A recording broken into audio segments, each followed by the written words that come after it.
Hello and welcome to another video. Now, I grew up in the southwestern United States, and everywhere around the United States there's one dish which kind of typifies sort of the diversity of American cuisine, because although it's everywhere it is, it's a little different, and that's cornbread. Now, cornbread is different in the north than in the south. It's different in the southwest than the southeast. And so it's one of those dishes that is made differently, sort of to suit the local cuisine in different parts of the US. So I'm going to go ahead and show you my favorite cornbread recipe. This draws in some different aspects of both northern and southern versions. And then if I wanted to make this into a really nice southwest version, I would chop up some jalapenos and add it. But I'm not going to do that today. So this is going to be delicious. I'm also going to explain why I do things certain ways and why I make certain decisions in certain directions in relation to following one side of a division in one place and one side of a division in a different place. The cornbread I'm going to make today is really flexible. It's optimized for going with anything and being customizable to whatever you're serving it with. So, hope you enjoy. Now, for ingredients, it's fairly simple. I have a little over a cup of all-purpose flour. I have a little under a cup of cornmeal.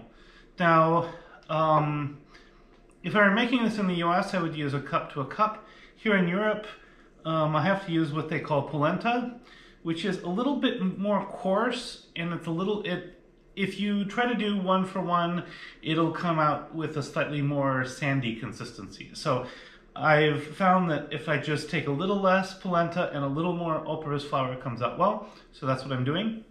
I have about half a teaspoon of baking powder. Well, that looks more like a teaspoon, but that's fine. It's not that sensitive. Just don't like throw in a bunch of tablespoons. I have closer to half a teaspoon of baking soda, and maybe a quarter of a teaspoon or so of salt. I have an egg, and I have some buttermilk, around a cup. So about the same volume as I have of the dry ingredients. Twice of those, this is twice as much dry ingredients volume-wise to this liquid here. Then I have a couple of tablespoons of melted butter that I'm going to stir in afterwards, and that helps make it nice and moist and stuff. So we're going to go ahead and work this up real fast. This is going to be a fast video. Hope you'll enjoy it.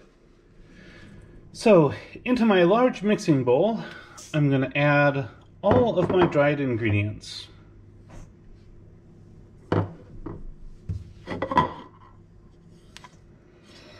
And then I'm going to stir them up with a fork or a whisk. I can use a whisk. This will be fine.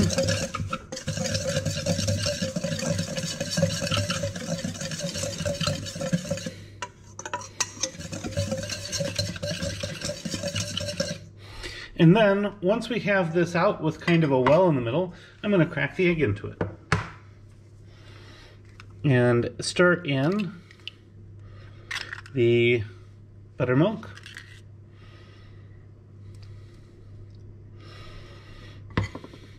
You could still use a whisk here, but I'm actually going to use a fork.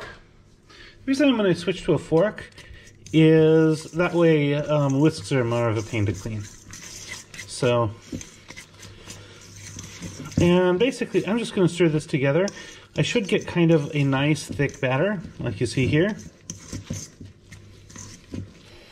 And once this is kind of thickened a bit, we don't want to stir it until it's completely smooth. But once it's thickened a bit, I'm just going to pour the butter over it and stir again. Now, butter does two things here. First, it inhibits moisture loss, so this will lead to a moister cornbread. And the second thing it does is it inhibits gluten formation, which means that we will end up with a cornbread which is not as chewy. So It's important for the texture, so forth. Now I'm going to go ahead and pour this into a pan, and we'll go ahead and put it in the oven. Oven is at 400 Fahrenheit, 200 Celsius. And I'm going to go ahead and use baking paper because it's easier to clean. We could, of course, preheat the pan in the oven, grease it, and make some nice skillet cornbread with a really crispy crust, but I'm not going to do that today. So the use of baking paper like this, I guess you call it parchment paper in the US, is kind of a European thing. I think is quite helpful. And I'm actually going to use a nice spatula to pull all the batter off. Now, Southerners tend to make their cornbread with, for example, the sort of buttermilk, but they tend to add sweeteners to it, like sugar or honey. Northerners tend to use fresh milk and tend not to add the sweeteners. Now, you note I've added the sour ingredient, but I haven't added the sugar or anything. The reason for that is I like to add a lot of this stuff once it's cooked, and so you can dress it with honey, and that's really good. So that's just a matter of somewhat of taste, but it means, you know, thinking ahead a little bit about presentation. Now, the other thing that's really important to recognize here is that in using the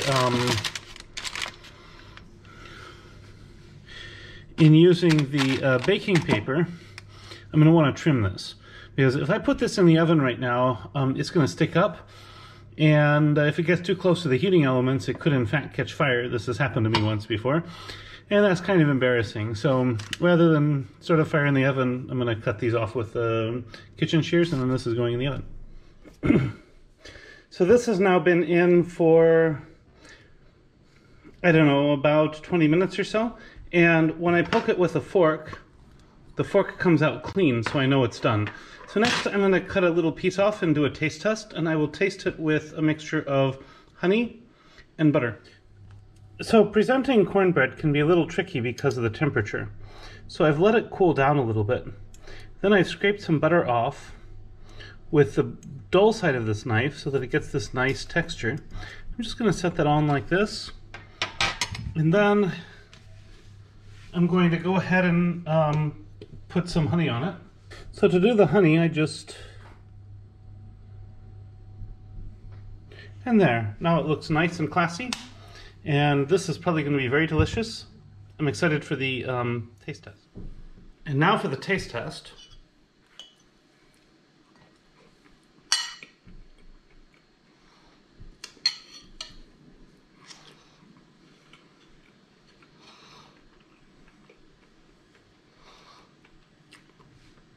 This is really good.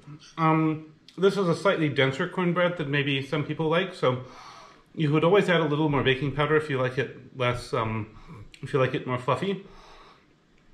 But it's not terribly dense, and it's really quite delightful. This has substance, but it's not heavy. So I think this is great. Strongly recommend it. Hope you enjoyed as much as I do. Thank you very much for watching, and see you next week. Bon appetit.